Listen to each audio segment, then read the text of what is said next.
We've got this one from the Post-Millennial. Ladies and gentlemen, get ready for a summer of love because J.B. Pritsker is calling for a mass uprising against Trump. In the times upon which history turns. Never before in my life have I called for mass protests, for mobilization, for disruption. But I am now.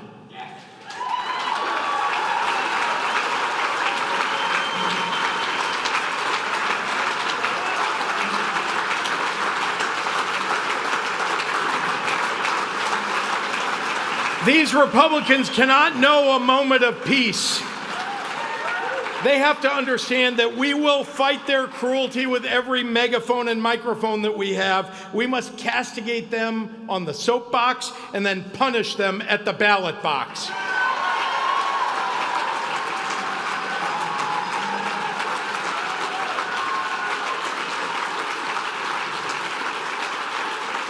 So I just want to real quick point out, that is the governor of Illinois. Illinois. How did I do that? I'm from there. Just gave he gave carte blanche to the far left extremists to go and riot. They must feel in their bones that when we survive this shameful episode of American history with our democracy intact, because we have no alternative but to do just that, that we will relegate their portraits to the museum halls reserved for tyrants and traitors. Now, why is this scumbag doing it? Because he wants to run in 2028. That's it. Yeah, that's it. It's just, there's no leadership. There's no plan. There's no solutions. I don't know how someone as a leader can tell people that you should go be violent. How can you do that and have any integrity at all? Well, to be fair, he straddled the line, calling for an uprising and saying Republicans shouldn't know a moment of peace, but then said we'll fight them with megaphones and microphones. And that's how you veil it. He did say protests, but consider what the left does with their protests. I think he would need to explicitly say peaceful. And Scott Pressler does. And the media says, why are you saying that? Is it because the right is violent? And he goes, no, it's because you will lie and say I called for violence. So I always say peaceful. I think they should do it as well. But once again, this is just a wealthy billionaire scumbag who wants to run for office. And so he's demagoguing.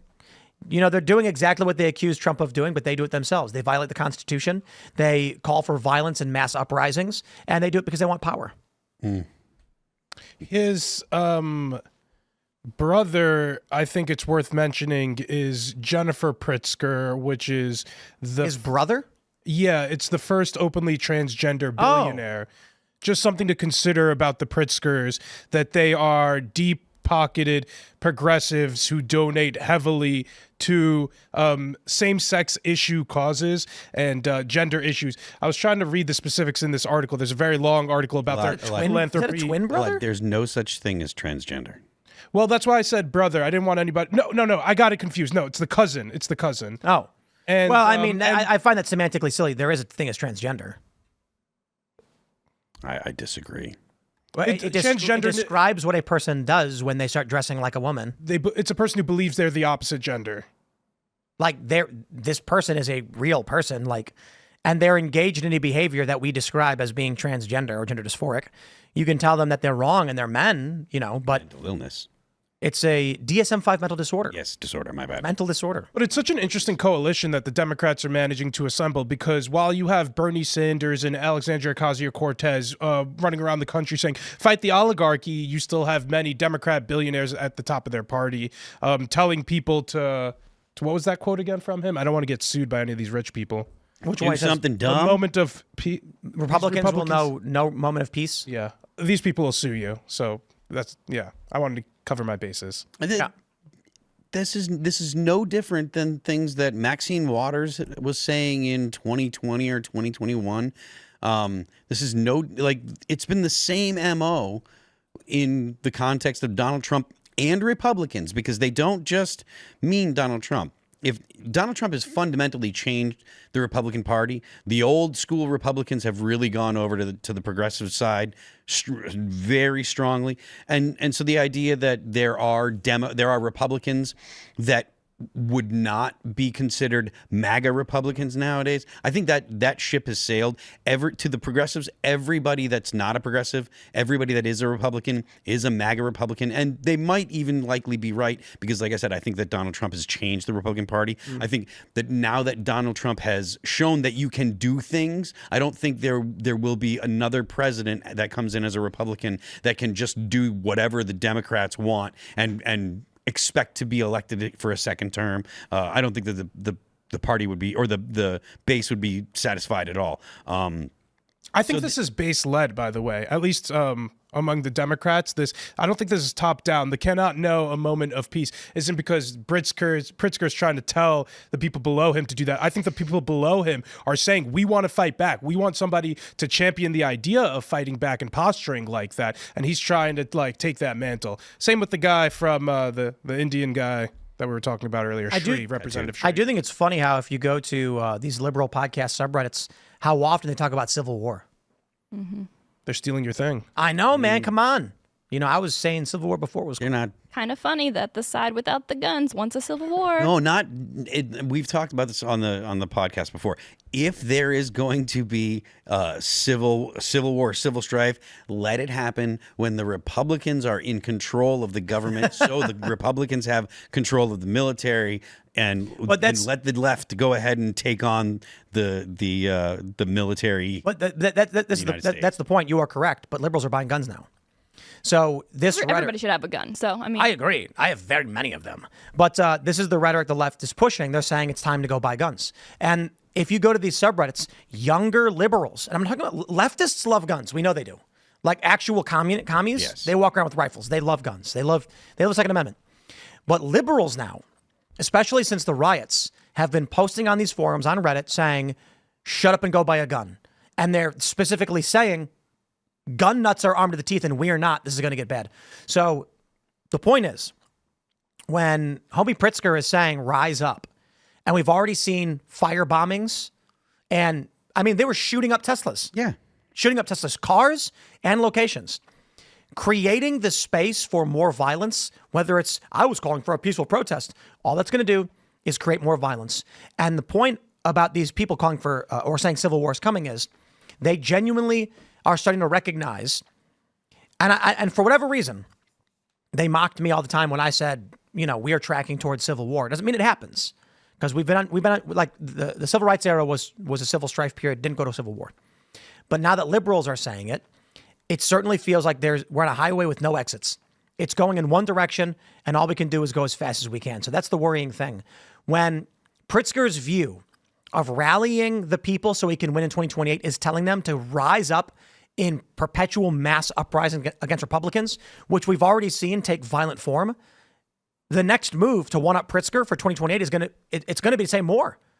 If you want to run for office as a Democrat, and Pritzker has already staked the claim to, I have called for mass protests, what do you say? Well, I agree we should have mass protests. They'll say, then why would I vote for you? I can vote for Pritzker. He's already got it. I think we should protest more. Well, Kamala Harris set the bar with fundraising for bond for people who were committing crimes during the BLM riots, I believe. Yeah. Indeed. So I see this as potential for escalation. But the question that everyone asks then is, do the Democrats actually have the metrics? Right. So they may say these things, but Trump won the popular vote. I don't think with these polls, you've got polls coming out saying Trump's underwater now. And it's like his approval rating is like -4. So it's like, okay, it's within the margin of error, it could be -1, it could be -4, it could be a little bit more, -7. Sure, I guess. What do we learn from these things? Not much. It doesn't mean people are motivated to do anything, but they are trying to create this perception of, growing animosity towards Trump. The question then becomes, will that create a shift where Democrats actually, once again, have popular support for mass rioting? I don't think so. It's a very different place on the internet where people are really bold and they like to say things that are edgy. In the actual population, when you are out and about in the world, aside from a couple token crazy people, most people are not like that. Look, I've been going and door knocking, and I've talked to a lot of liberal voters. Most of them are kind and friendly, and I can have a nice conversation with them. That's not what real people are like. So I don't think that we really are headed in that direction now. Doesn't mean that you won't get a bunch of radical kids all riled up and then they won't go do something violent. But the actual country, the actual core of who we are, I don't think we're anywhere near that.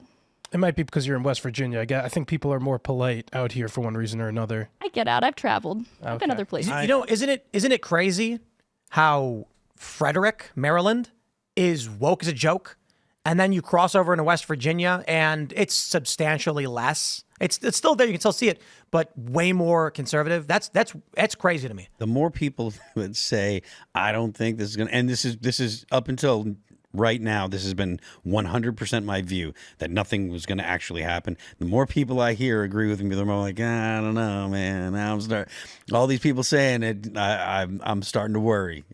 Worry about civil war? Yeah, well, worry about what the summer's going to be like. You know, the more people that say nothing's going to happen, the more I'm like, well, maybe, maybe. Because, again, I'm of kind of the same opinion. Without something like COVID to get the average normal people out on the streets. Well, and I kind of think that they wouldn't. I think it's going to be, if there is something that happens, I think it's going to be more isolated incidents, more small, firebombing of Tesla, those types of things. But the concern I have is, when does that become, when do they attack people? As opposed to and one thing else I think that's important to see. You notice how he said coming up soon in summer? That's always when they like to have their big riots, because it's when it's nice outside and they can rally people to go spend some time out there then. It's never in January or in November. I will say this. What is the biggest risk to Donald Trump? Is it the deportation of Kilmar Abrego Garcia? No. Is it the mass deportation of MS-13 and TDA? No. Is it the mass deportation of any illegal government? Absolutely not. Is it the tariffs? Not on the surface. But I'm a fan of strategic tariffs targeting specific industries and resources, because our industry has been gutted and the U.S. can't compete with slave labor in foreign countries in Southeast Asia. But Trump's blanket tariffs, recipe for disaster if he does not have a functional plan. I'm not saying he doesn't, but the rumor is that with the 145% tariffs on China, a bunch of CEOs went to the White House. This is true. And they met with Trump. And they apparently told him, we are weeks away from barren shelves at box stores. Yeah. We are weeks away from going to Target and there not being silverware or clothing or food because of how much we get made in China. Now, it may be around, I think it's like 10 to 13% of our goods are made in China.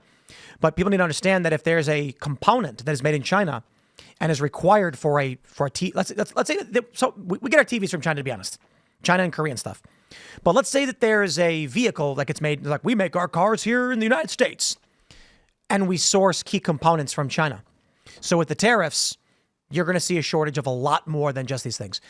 None of what Trump has done pertaining to deportation, Doge, none of that will create a summer of love. But I guarantee you will get a summer of love and fire, the likes of which we have not seen, if there are food shortages. Yeah. Now, I'm not convinced there will be absolute food shortages because Americans are fat and happy, but general product shortages, putting a strain on families in any capacity, high cost of food, and then you're going to see people rioting that you would not expect to see riot. This is not an opinion. This is a fact of riots. When food costs go up or access to food goes down, people riot in huge numbers. Thanks for checking out this clip from Timcast IRL. Make sure to watch the show live Monday through Friday at 8 p.m. Subscribe to this channel, and we will see you all there.